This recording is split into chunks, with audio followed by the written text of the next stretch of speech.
اسلام نے جو سابقہ روایات تھیں، یعنی نفسا نفسی کا عالم، ہر آدمی کو اپنی ہی ضروریات زیادہ محب، زیادہ پسند تھی، اور ہر آدمی یہی چاہتا تھا کہ بس میں اللہ تعالیٰ کی ساری نعمتوں سے لطف اندوز ہو جاؤں، باقی کسی کا اسے خیال نہیں تھا۔ تو اسلام نے آ کر یہ روٹین بدل دی۔ اسلام نے مسلمانوں کے درمیان ایک باہمی الفت، محبت، بھائی چارہ، مواخات، مودت، اس چیز کو فروغ دیا، اور اس کے فوائد بے شمار سامنے آئے۔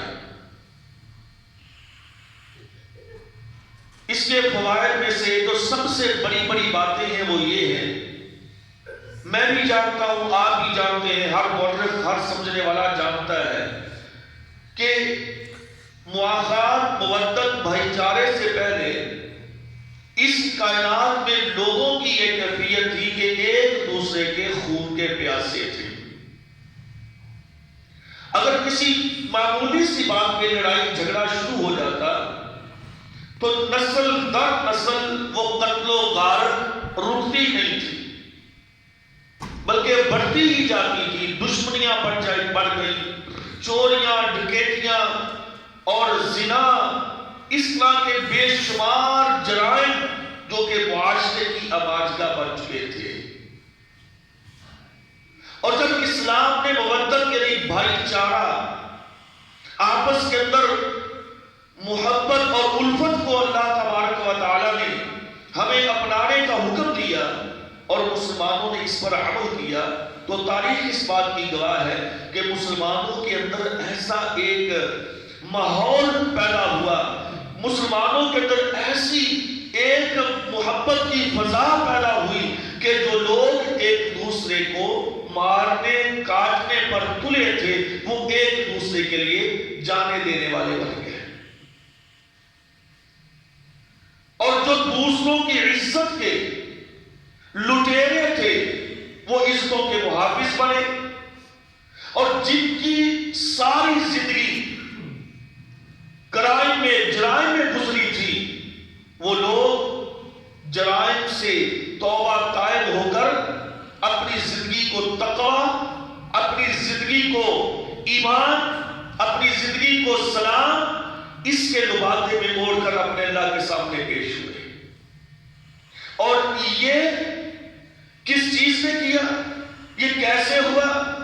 میرے محترم بھائیوں، اللہ تبارک و تعالیٰ نے اپنے پیارے نبی صلی اللہ علیہ وسلم کو مبعوث کیا، اور ان کی تعلیم سے، ان کی تربیت سے یہ ایک ماحول بنا کہ مسلمان آپس کے اندر بھائی ہوئے۔ جو آج ہم بات کرنا چاہتے ہیں وہ یہی ہے کہ بھائی چارہ اسلام کے اندر اس کی اہمیت کیا ہے، اور اس کو اپنانے میں فوائد کتنے ہیں، اور اس کو رد کرنے میں نقصانات کتنے ہیں۔ اللہ تبارک و تعالیٰ نے قرآن مجید میں جو فرمایا نا، وَاعْتَصِمُوا بِحَبْلِ اللَّهِ جَمِيعًا وَلَا تَفَرَّقُوا وَاذْكُرُوا نِعْمَةَ اللَّهِ عَلَيْكُمْ إِذْ كُنْتُمْ أَعْدَاءً فَأَلَّفَ بَيْنَ قُلُوبِكُمْ فَأَصْبَحْتُمْ بِنِعْمَتِهِ إِخْوَانًا وَكُنْتُمْ عَلَى شَفَا حُفْرَةٍ مِّنَ النَّارِ۔ اللہ تعالیٰ نے اس آیت میں بڑی وضاحت کے ساتھ بیان کیا ہے کہ لوگوں سارے ایک ہو جاؤ، سارے ایک ہو جاؤ، آپس کے اندر بٹو نہیں، آپس کے اندر تفرقہ بازیاں، یہاں سے تفرقہ بازی صرف مذہبی نہیں ہے، شاید ہم سمجھیں کہ اس سے مراد صرف مذہبی تفرقہ بازی ہے کہ فلاں بریلوی ہے، فلاں اہل حدیث ہے، فلاں اہل سنت ہے، فلاں فلاں ہے، اس کا مطلب یہ ہرگز نہیں ہے۔ ولا تفرقوا سے مراد صرف دینی مذہبی تفرقہ نہیں، ولا تفرقوا سے مراد بھائی چارہ، اس کو توڑنا بھی نہیں ہے تم نے۔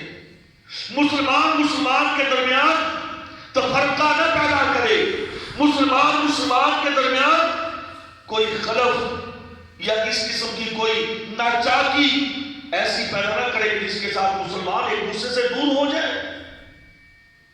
اور اللہ نے فرمایا کہ جب مسلمان ایک دوسرے سے دور تھے، یعنی جب پہلے لوگ مسلمان ہی نہیں تھے، اسلام ہی نہیں تھا، لوگ ایک دوسرے کے خلاف تھے، تو اللہ نے فرمایا کہ اس وقت تمہاری کیفیت کیا تھی؟ وَكُنْتُمْ عَلَى شَفَا حُفْرَةٍ مِّنَ النَّارِ، تم جہنم کے کنارے پر کھڑے تھے. یعنی اگر تم میں سے کوئی آدمی فوت ہو جاتا، مر جاتا، تو کہاں گیا؟ سیدھا جہنم میں. فَأَنْقَذَكُم مِّنْهَا، تو اللہ تبارک و تعالیٰ نے اپنے پیارے نبی صلی اللہ علیہ وسلم کو بھیج کر فَأَنْقَذَكُم، تم کو پیچھے سے پکڑ کر جہنم سے بچایا.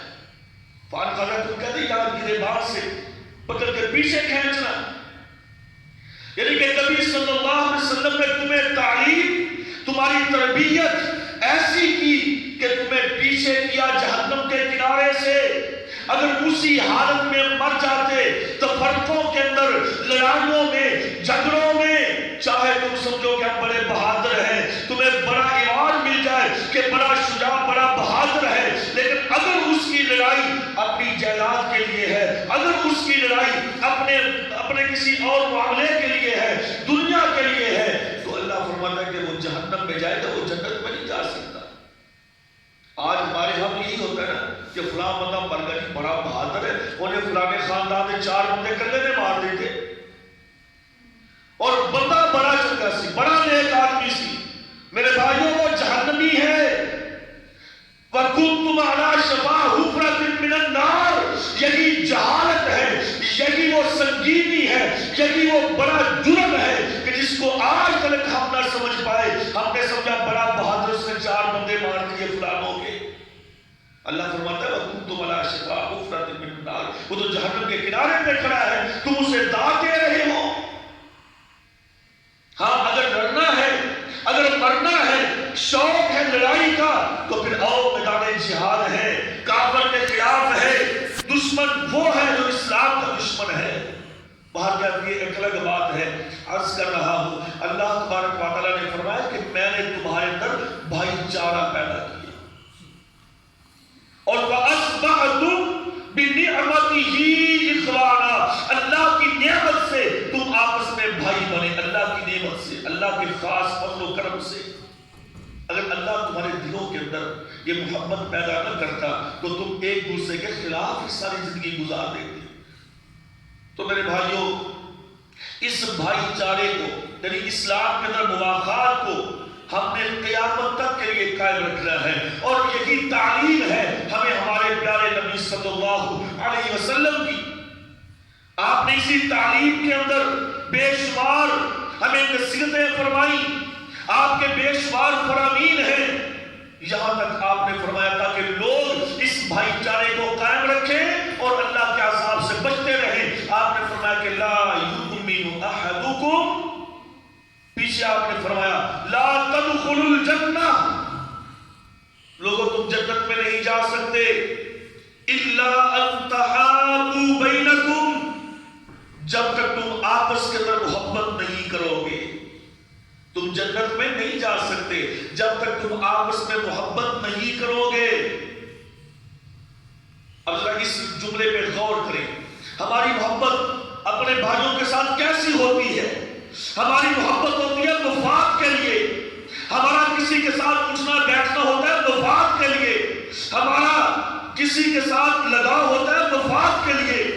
ہم اگر کسی کو عزت دیتے ہیں، کسی کو احترام دیتے ہیں، کسی کو اپنے گھر میں بلاتے ہیں، کسی کی دعوت کرتے ہیں، یا کسی کو تحفہ تحائف دیتے لیتے ہیں، اس وجہ سے کہ دنیا کے اندر بے شمار مفاد ہیں. آج میں اس کے کام آؤں گا، کل یہ میرے کام آئے گا، یہ سوچ میرے ذہن میں ہوتی ہے، اور یہ سوچ صحیح نہیں ہے، یہ سوچ اسلامی نہیں ہے، یہ سوچ بھائی چارے کی نہیں ہے، یہ سوچ اسلامی نہیں. اسلامی سوچ کیا ہے؟ پیارے نبی نے فرمایا صلی اللہ علیہ وسلم نے، آپ نے فرمایا لا تدخلوا الجنہ، لوگوں تم جنت میں نہیں جا سکتے الا ان تحابوا بینکم، ہاں جب تم آپس میں محبت کرو گے. اللہ کے رسول محبت کون سی محبت؟ آپ نے فرمایا کہ محبت پتہ کیسے ہوتی ہے؟ افلا ادلکم ان تحابوا، کیا تمہیں میں بتلاؤں رہنمائی کروں، کیا تمہیں گائیڈ لائن دوں؟ آپس کی محبت کی بات کرتے ہو، کون سی محبت؟ پیارے نبی فرماتے ہیں صلی اللہ علیہ وسلم، آپس کی محبت اگر تم پیدا کرنا چاہتے ہو نا تو فرمایا 3 چیزیں اپنے اندر پیدا کر لو۔ اگر تم اللہ کے لیے محبت کرنا چاہتے ہو 3 چیزیں، ثلاثۃ صفین، اگر 3 صفتیں تمہارے اندر پیدا ہو گئی تو سمجھ لو کہ تمہاری محبت اللہ کے لیے ہے۔ کون کون سی 3 صفتیں ہیں؟ آپ نے فرمایا سب سے پہلی صفت تو یہ ہے کہ اپنے ہر مسلمان بھائی کو تم نے سلام کہنا ہے۔ افشوا السلام بینکم، آپس میں تم السلام علیکم کو عام کرو۔ جب تم السلام علیکم ورحمۃ اللہ وبرکاتہ اس جملے کو عام کرو گے، ہر آدمی کے لیے تمہارے منہ سے سلامتی کی دعائیں نکلیں گی، تو یہ محبت کا ایک باعث بنتا ہے۔ یہ آپس کے اندر جو دلوں کے اندر نفرت، قدورت، میل کچیل ہوتی ہے، یہ السلام علیکم کہنے سے وہ تمہارے دلوں سے رفع ہوتی چلی جائے گی، وہ نکلتی چلی جائے گی۔ افشوا السلام بینکم، آپس کے اندر السلام علیکم کو عام کرو۔ اور دوسرا آپ نے فرمایا وَتُوَسِّعُ الْمَجْلِسَ، اپنے بھائی کے لیے اپنی مجلس کو کھول دو۔ اپنے بھائی کے لیے جب وہ آئے تمہارے پاس اسے بیٹھنے کی جگہ دو۔ میرے بھائیوں یہ جملہ بظاہر تو معمولی سا ہے، لیکن اس جملے کے اندر بہت ساری باتیں پوشیدہ ہیں۔ کیا آج میں اپنے ہر مسلمان بھائی کے لیے اپنے گھر کا یا اپنی بیٹھک کا یا اپنی مجلس کا دروازہ کھولتا ہوں؟ قطعاً نہیں، قطعاً نہیں۔ اسی کے لیے دروازہ کھولوں گا جو میرا اپنا ہے، جس سے مجھے مفاد ہے۔ 2-4 بندے بیٹھے ہو نا، اگر تیسرا بندہ جس کو میں نہیں چاہتا وہ آ جائے نا، یار یہ کتوں آ گیا وہ، یہ بلا کو ٹائم سے آنا تھا۔ وہ چاہت کے ساتھ آیا ہے، وہ محبت کے ساتھ آیا ہے، وہ اللہ کے رشتے یعنی کہ دین کے لحاظ سے آیا ہے کہ میں اس بھائی سے اسلام کے لیے محبت کرتا ہوں، اور میں آگے سے منہ بسور لیتا ہوں کہ یہ کہاں سے آ گیا۔ اللہ اکبر کبیرہ۔ ایک بات یاد آئی، آپ کو بھی یاد ہے، چلو ایک یاد دہانی کے لیے، پیارے نبی صلی اللہ علیہ وسلم، اور ان سے بڑی شخصیت کون ہو سکتی ہے اللہ کے بعد جن کا مقام ہے؟ پیارے پیغمبر نے فرمایا میرے بھائیوں، یہ مشرک بے ایمان، یہ ابو جہل اینڈ کمپنی، یہ پتہ کیا کہتے ہیں؟ ہم اے نبی آپ کی دعوت کو سنیں گے، ہم آپ کی بات کو سنیں گے، لیکن چونکہ ہمارا سٹیٹس، ہم بڑے لوگ، ہم امیر زادے، لہذا آپ ہمیں الگ سے ٹائم دیں، ہم ان غریب لوگوں کے ساتھ بیٹھ کر آپ کی بات نہیں سن سکتے۔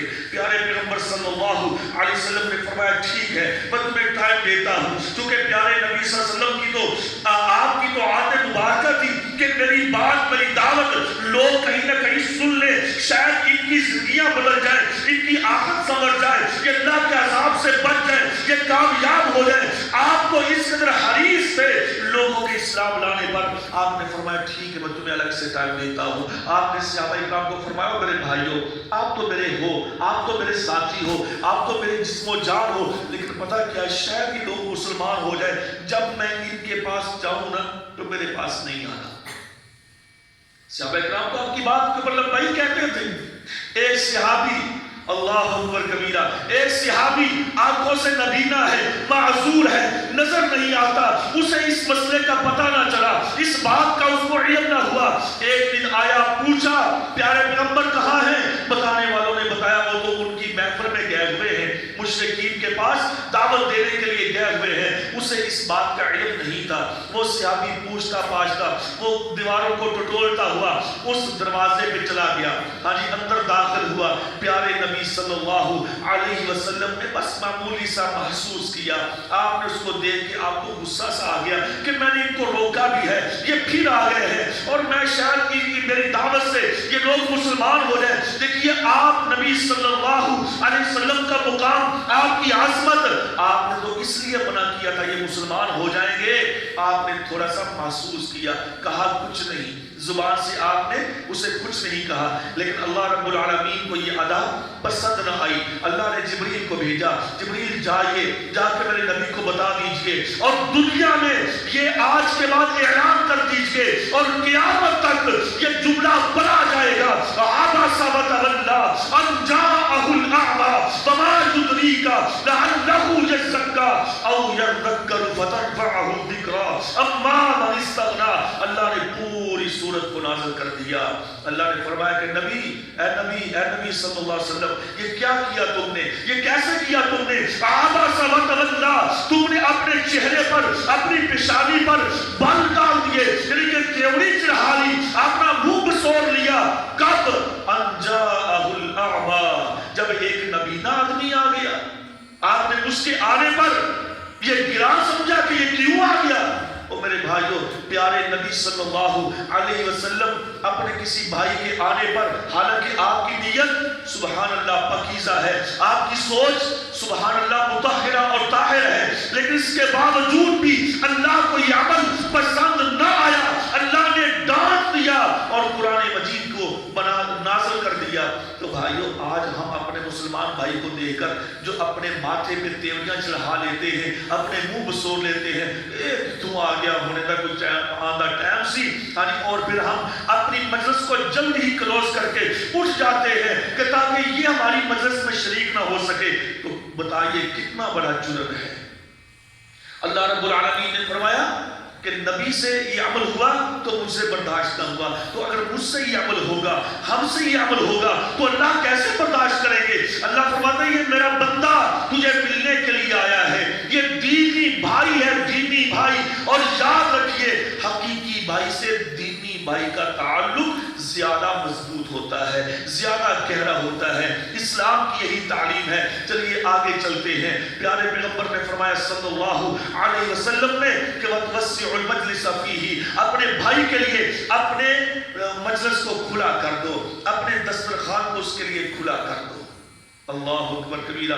سیدنا عبداللہ بن عمر بیان کرتے ہیں رضی اللہ تعالیٰ عنہ, صحیح امام مالک کے اندر صحیح سند کے ساتھ یہ روایت موجود ہے. فرماتے ہیں لوگوں, میں نے پیارے پیغمبر سے سنا تھا, آپ نے فرمایا کل قیامت کا دن ہوگا, کل قیامت کا دن ہوگا, بہت سارے لوگ ایسے ہوں گے کہ متعلق بجارہ, کہ اپنے اپنے ہمسایوں کو پکڑ کے کھڑے ہوں گے.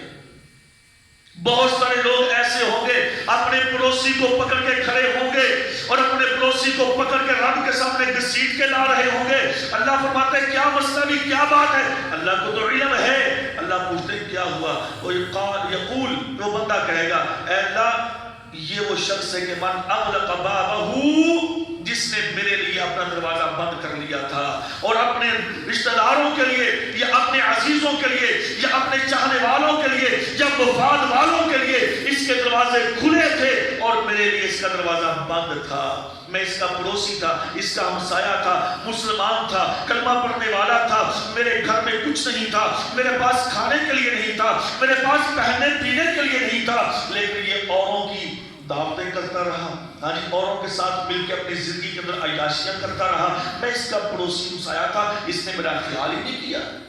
جواب دینا پڑے گا بھائی, اللہ تعالیٰ کو اس چیز کا جواب دینا پڑے گا. کیا آج ہمارے اندر یہ چیز موجود ہے کہ آج ہم دیکھتے ہیں, ہم دعویٰ کرتے ہیں مسلمان بھائی ہیں, انما المؤمنون اخوہ, قرآن کی بڑی آیت یاد ہے کہ سارے مسلمان بھائی ہیں. کیا کبھی ہم نے بھائی ہونے کا حق ادا کیا؟ کیا ہم نے کبھی اپنے محلے میں, اپنے علاقے کے اندر, اپنے ارد و گرد میں, قرب و جوار میں کبھی میں نے دیکھا میرا مسلمان کون سا کس حال میں رہتا ہے؟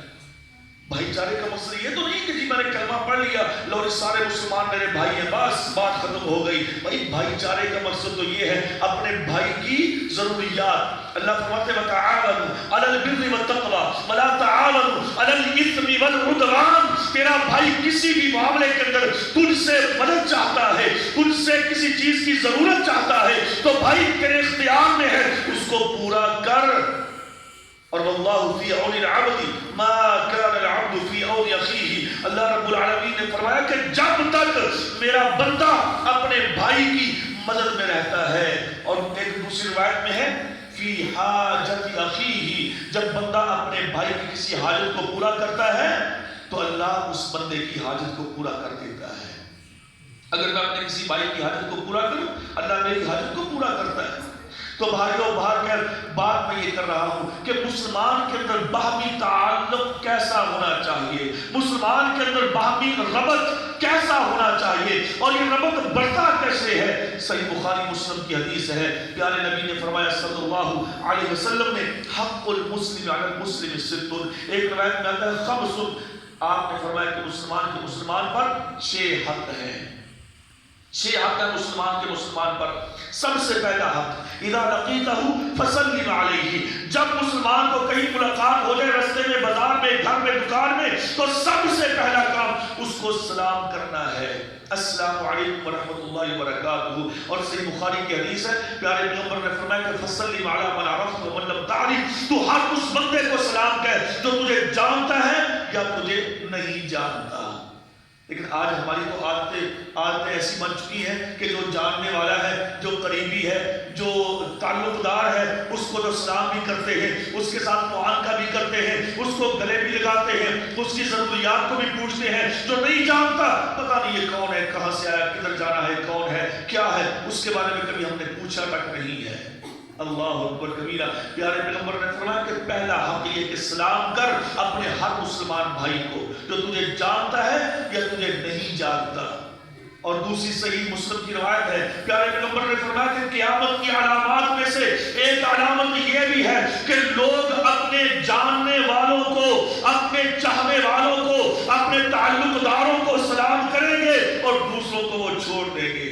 اور آج بالکل 100% یہی معاملہ ہے کہ جو جانتا ہے اسے سلام کرتا ہوں۔ مجھے پتہ ہے کہ مسلمانوں کے محلے میں رہتا ہوں، مسلمانوں کے شہر میں رہتا ہوں، مسلمانوں کا گاؤں ہے، مسلمانوں کی بستی ہے، سارے ہی مسلمان ہیں، تو پھر مجھے سلام کہنے میں کیا ہچکچاہٹ ہے؟ میں سلام کیوں نہیں کرتا؟ اور اللہ معاف کرے، آج تو معاشرہ ایسے بگڑ چکا ہے ہمارا، ہم نے معاشرے کو ایسے خراب کر دیا ہے۔ اب معاشرہ تو میں اور آپ مل کے معاشرہ ہے نا، معاشرہ بذات خود کوئی چیز تو نہیں ہے، میں نے، ہم نے معاشرے کو اتنا خراب کر دیا ہے۔ یہ نہیں کہ معاشرہ خراب ہو گیا، ہم نے معاشرے کو خراب کر دیا ہے کہ جب دوست نوجوان ملتے ہیں تو السلام علیکم نہیں، دور سے تیری ماں دی تیری بہن، یعنی کہ گالیاں نکال کے ملتے ہیں۔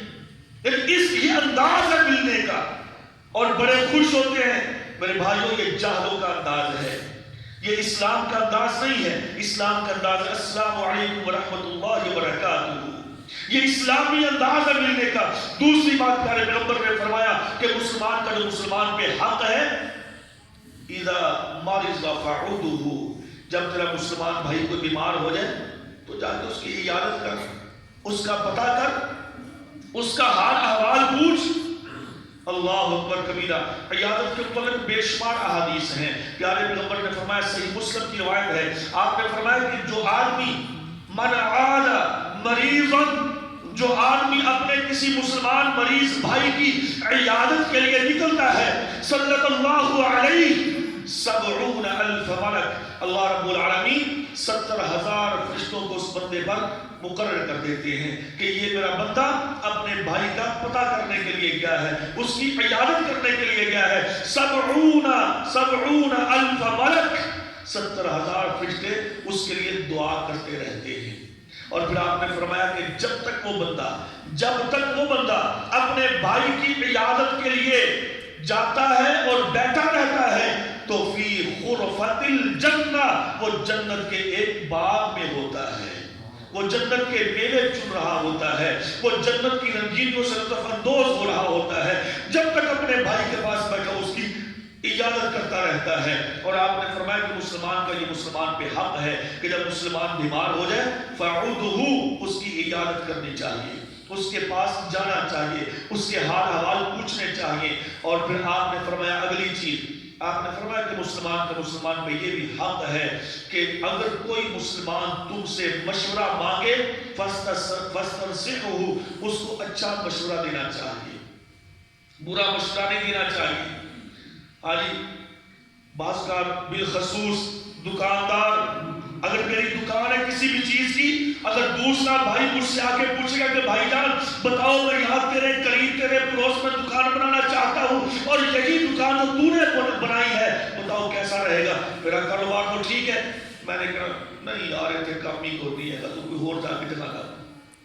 حالانکہ مجھے پتا ہے کہ یہاں پہ یہ کام کام ٹھیک اس کا چل سکتا ہے، یہ کاروبار کے اندر یہ کمی کوتاہی جو ہے وہ اس کی میں دور کروا دوں گا یا اس کو تھوڑا سا گائیڈ کروں گا، لیکن یہ چیز نہیں، میں کہتا ہوں نہیں ادھر تو کام ہی نہیں ہے۔ اس کے علاوہ اور بے شمار مشورے، بالخصوص ہمارے ذمہ دار بھائیوں کے اور بالخصوص ہمارے وکلاء حضرات، ہاں جی ہمارے ایڈوکیٹس، یہ جو مشورے دیتے ہیں اپنے اللہ کو گواہ بنا کے کہیں کہ کیا صحیح مشورے ہوتے ہیں؟ یہ سارے کے سارے جانتے بوجھتے بھی غلط مشورہ دیں گے، غلط مشورہ، الا ماشاءاللہ چند لوگ اچھے بھی ہوتے ہیں، سارے ایک جیسے نہیں ہوتے، جان بوجھ کر وجہ اس کو مشورہ دینا ہے دونوں پارٹیوں کو، دو پارٹیاں آپس میں جھگڑا لڑائی ہوا، اب دونوں وکیل آپس کے اندر اگریمنٹ کر لیتے ہیں، ہاں جی وہ بھی اس کو پٹی پڑھا رہا ہے، وہ بھی اس کو پٹی پڑھا رہا ہے، وہ اتنا سادہ لوگ ہیں، ان کو کیا پتا، ان کو تو اتنا پتا ہے کہ چارہ کیسے کاٹنا ہے، ہاں جی جنگلوں کو کیسے ڈالنا ہے، بس اتنا وہ جانتا ہے۔ اس نے کہا تو ایسے کر، یہ کر، وہ کر، سارے مشورے غلط، اور پھر کہیں کہ ہم مسلمان ہیں، اور پھر جناب ہم کہتے ہیں ہم حج کر کے آتے ہیں، ہم عمرہ کر کے آ رہے ہیں، ہاں جی اپنی کوٹھی بنگلے پہ لکھ دیا ھذا من فضل ربی، یہ اللہ کا فضل ہے، انا للہ و انا الیہ، یہ ہے مسلمان کی کیفیت۔ پیارے نبی نے فرمایا کہ مشورہ صحیح دو، اپنے نہیں پتا تو نہ دو، کہہ دو بھائی مجھے اس کے بارے میں پتا نہیں ہے، کسی کو غلط مشورہ نہیں دینا چاہیے، یہ مسلمان کا مسلمان پہ حق ہے۔ لیکن آج ہم نے اس حق کو ہم نے نا وہ پھینک دیا نا، ہم نے اس کو ایسے بکھیر دیا ہواؤں کے اندر، خاص کر یہ حق کہ جو کسی مسلمان کو مشورہ دینے والا ہے۔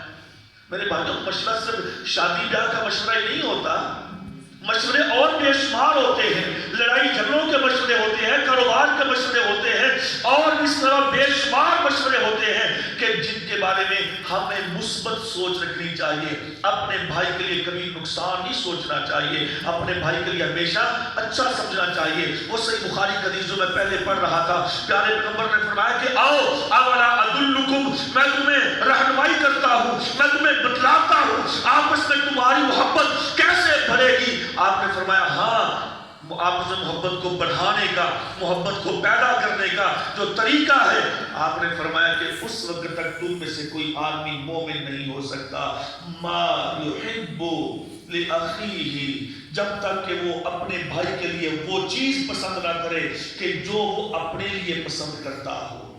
اب مجھے تو اچھی چیز پسند ہو، مجھے تو ہر چیز، کوئی بھی چیز لگا لیں آپ، مجھے اچھی پسند ہو اور میں ہلکی چیز اپنے بھائی کے لیے پسند کروں۔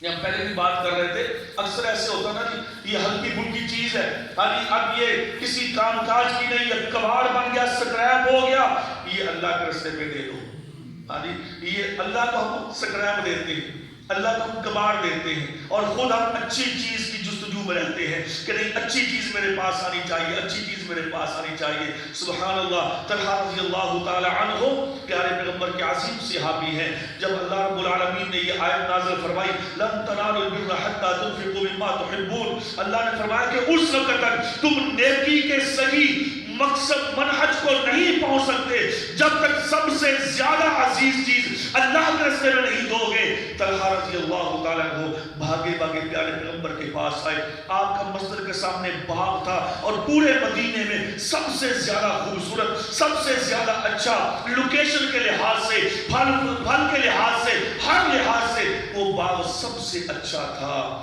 پیارے پیغمبر کے پاس وہ بھاگے ہوئے صحابی آئے، اللہ کے رسول میں اپنا باغ اس یہ آیت سننے کے بعد خرچ کرتا ہوں، اللہ کے راستے میں دے رہا ہوں۔ پیارے پیغمبر نے فرمایا بخل بخل بخل یا طلحہ، طلحہ خوشخبری ہو، طلحہ جیت گیا، طلحہ خوشخبریاں ہو تیرے لیے، طلحہ جنت لے گیا ہے۔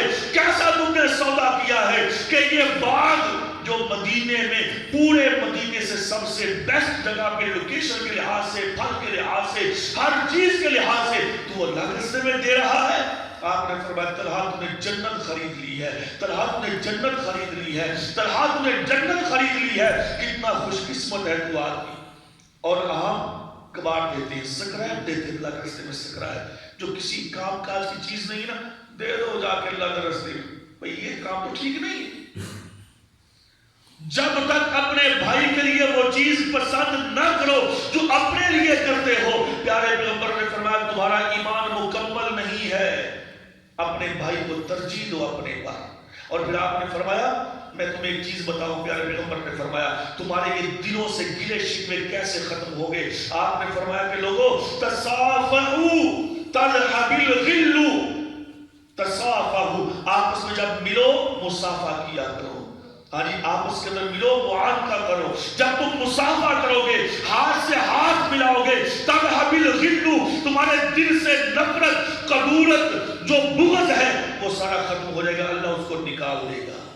اور پھر آپ نے فرمایا کہ وَتَحَادُوا وَتَحَابُوا، آپس میں تحفہ تحائف، آپس میں ایک دوسرے کو تحفہ تحائف، میں نے پہلے کیا جاننے والوں کو نہیں، کہ مفاد کے لیے، جاننے والوں سے مراد مفاد کے لیے، لیکن عام میرا یہ ہمسایہ ہے، یہ میرا بھائی ہے، یہ میرے محلے میں ہے، اس کو میں تحفہ تحائف دیتا ہوں۔ اللہ نے فرمایا کہ وَتَحَادُوا وَتَحَابُوا، جب تم ایک دوسرے کو تحائف دیتے ہو اللہ کی رضا کے لیے اور ایک دوسرے سے محبت کرتے ہو اللہ کی رضا کے لیے، تو فرمایا اللہ تبارک و تعالیٰ بھی تمہارے دلوں میں محبت پیدا کرے گا اور اللہ تمہیں اپنے عرش کے سائے کے نیچے جگہ عطا فرمائے گا۔ اور صحیح مسلم کی روایت ہے، سیدنا ابو ہریرہ بیان کرتے ہیں رضی اللہ تعالیٰ عنہ، فرماتے ہیں میں نے اپنے پیارے پیغمبر کے کانوں سے سنا، اپنے پیارے پیغمبر صلی اللہ علیہ وسلم کی زبان مبارک سے اپنے کانوں سے میں نے سنا، آپ ایک دفعہ فرما رہے تھے کہ ایک آدمی ایک بستی میں رہتا تھا اور وہ ایک دن بیٹھا بیٹھا کہتا یار میرا وہ فلاں دوست تھا، ہم فلاں میدان جہاد میں اکٹھے رہے ہیں، وہ بڑا پیارا دوست تھا، اللہ کے لیے میرا اس کے ساتھ ایک تعلق بنا تھا، چلو میں اس سے محبت کے لیے، اللہ کی محبت کے لیے میں اس سے مل کے آتا ہوں۔ اللہ اکبر، وخرج من بیتہ وفی حبہ، وہ اس کی محبت میں، اللہ کی محبت کے لیے اپنے گھر سے نکلا، چل پڑا بستی سے، اور اچانک اللہ نے اس کے پاس ایک فرشتہ بھیجا انسان بنا کے، انسانی شکل میں۔ ابو ہریرہ بیان کرتے ہیں رضی اللہ عنہ، وہ اس کے پاس آیا، کہتا بھائی کہاں کا ارادہ ہے، کدھر جا رہے ہو؟ کہتا اپنے وہ فلاں بھائی کو ملنے کے لیے جا رہا ہوں، اللہ اچھا اس کے ساتھ محبت کا کوئی ذریعہ بتایا؟ کہتا کیوں جا رہا اس کے پاس؟ کہتا اللہ کے لیے، اللہ سے محبت، اللہ کے ذریعے سے محبت ہوئی ہے مجھے، اور تو میرا کوئی مفاد نہیں۔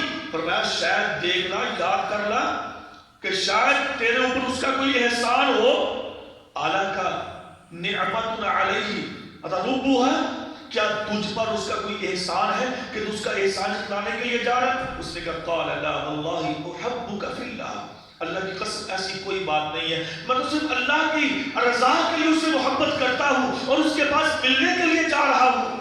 کہتا ہے پھر سن، قال انی رسول اللہ ملک، اللہ نے مجھے تیری طرف بھیجا ہے اور میں اللہ کا فرشتہ ہوں، اللہ نے کہا اس بندے کو جا کے بتلا دے، قال اللہ تعالی احبک فی حبتہ، اللہ فرماتا ہے میں بھی تجھ سے محبت کرتا ہوں جیسے تو اپنے بھائی سے محبت کرتا ہے، کیونکہ تو اس کے اللہ کے لیے محبت کر رہا ہے۔ اور پھر صحیح بخاری کی حدیث اللہ فرماتے ہیں این المتحابون بجلالی اليوم لا یظلهم الا ظلی، قیامت کے دن اللہ آواز دے کے بلائیں گے این المتحابون بجلالی، وہ کہاں ہے آپس میں محبت کرنے والے، لیکن ان کی محبت کا مقصد بجلالی صرف میرا تھا، یعنی کہ میری رضا تھی، میرا ڈر تھا یا میرا خوف تھا یا میری رضا تھی کہ اللہ ہم سے راضی ہو جائے، جو میرے لیے آپس میں محبت کرنے والے تھے وہ کہاں ہیں؟ وہ چند لوگ کھڑے ہوں گے، اللہ فرمائیں گے جاؤ آج میں تمہیں، یہ جب سورج 1.25 میل پر ہے، زمین تانبے کی طرح سرخ ہو چکی ہے، اللہ فرماتے ہیں آج میں تمہیں اپنے عرش کے سائے کے نیچے جگہ دیتا ہوں، لا ظل الا ظلی، جبکہ آج میرے عرش کے علاوہ تمہیں کوئی سایہ نہیں مل سکتا، آؤ میرے عرش کے سائے کے نیچے اس ٹھنڈی چھاؤں میں آ جاؤ، تم نے اللہ کے لیے آپس میں محبت کی تھی۔ تو میرے بھائیوں آپس میں بھائی چارہ اسی وقت پیدا ہوگا جب ہم اللہ کے لیے محبت کریں گے۔ اللہ رب العالمین نے صحابہ اکرام کی ایک بہت بڑی جو صفت بیان کی ہے، اشداء علی الکفار رحماء بینہم تراہم رکعا سجدا یبتغون فضلا من اللہ ورضوانا، اللہ نے کہا صحابہ اکرام کے اندر باقی خصوصیات کے ساتھ ساتھ سب سے بڑی خصوصیت یہ تھی اشداء علی الکفار رحماء بینہم، دشمنوں کے لیے یعنی کافروں کے لیے سخت اور آپس کے اندر وہ شیر و شکر تھے، آپس میں اتنی محبت کرنے والے تھے، ایک دوسرے پر جان قربان کرنے والے تھے۔ اور جب مسلمانوں کے اندر یہ کیفیت پیدا ہو جائے، اللہ کے فرشتے بھی ان بندوں کے لیے دعائیں کرتے ہیں، اللہ کی رحمت بھی جوش میں آتی ہے۔ اللہ ایسے بندوں کو، یہ میرے بھائیوں تجربے کی بات ہے، یہ لکھی پڑھی بات ہے، یہ نص دلائل سے بات یہ موجود ہے، اللہ اس آدمی کو کبھی بھی کسی موڑ پہ بھی نہ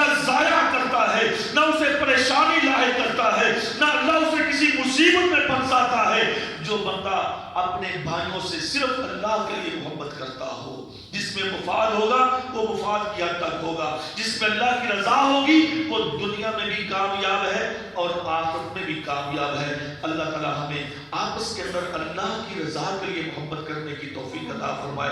وما علیہ الا البلاغ۔